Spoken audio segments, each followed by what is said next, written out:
Gaffe-prone Wall Street Romney has the worst chances against Obama in November, by Wes Messamore. We all know Mitt Romney's rich, but how rich? The Associated Press says add up the wealth of the last 8 presidents from Richard Nixon to Barack Obama, then double that number. Now you're in Romney territory. He would be among the richest presidents in American history if elected, probably in the top 4. The former Massachusetts governor has disclosed only the broad outlines of his wealth, putting it at somewhere from $190 million to $250 million. That easily could make him 50 times richer than Obama, who falls in the still impressive to most of us range of $2.2 million to $7.5 million. But Mitt Romney didn't earn all of that wealth through hard work and innovation. He saved his big bank Bain & Co. with a $10 million taxpayer bailout when he couldn't turn a profit by his own merits as a businessman. That's not private sector experience, and that's not capitalism. That's lobbying for public sector taxpayer money, and Mitt Romney knows it. This speaks to Romney's electability against Barack Obama this November. The economy is hurting badly and in all likelihood will continue to be hurting by the time of the general election. Historically, this bodes well for Republicans. People vote their pocketbooks. It's the economy, stupid, right? The Republicans should win this unless they actively try to lose it by nominating someone who is unelectable, someone who would completely cede this advantage to Obama. And Mitt Romney is that someone. Why? Because the economic hard times only work against Obama if his opponent doesn't seem exactly like the kind of guy that is responsible for the average voter's economic woes. The fat cat Wall Street golden parachute executive kind of guy who actually likes firing people and stupidly even says so out loud on the campaign trail. And that's not even the worst of Romney's gaffes. The day after his big win in Florida, Mitt Romney told a CNN anchor he isn't concerned about the poor. Romney said, "I'm not concerned about the very poor. We have a safety net there. If it needs a repair, I'll fix it. I'm not concerned about the very rich. I'm concerned about the very heart of America, the 90 to 95% of Americans who right now are struggling."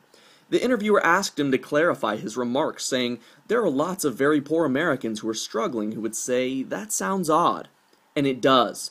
Even conservatives jumped all over Romney for the gaffe. In National Review Online, Jonah Goldberg wrote a piece entitled, "What's Wrong with This Guy?" saying, "The underemphasized dynamic in this race isn't that Romney isn't conservative enough, though that's obviously a real concern out there, it's that he's simply not a good enough politician. He may be the most electable on paper, but every time he seems to get into his groove and pull away, he says things that make people think he doesn't know how to play the game." There are plenty of things one could say to defend Romney on the merits of what he says here, but great politicians on the morning after a big win don't force their supporters to go around defending the candidate from the charge that he doesn't care about the poor. They just don't. Then at the Weekly Standard we have this. Fresh off his big win in Florida Tuesday night, Mitt Romney made the most stunningly stupid remark of his campaign. A candidate can say he's focused on the middle class without saying he's not concerned about the very poor.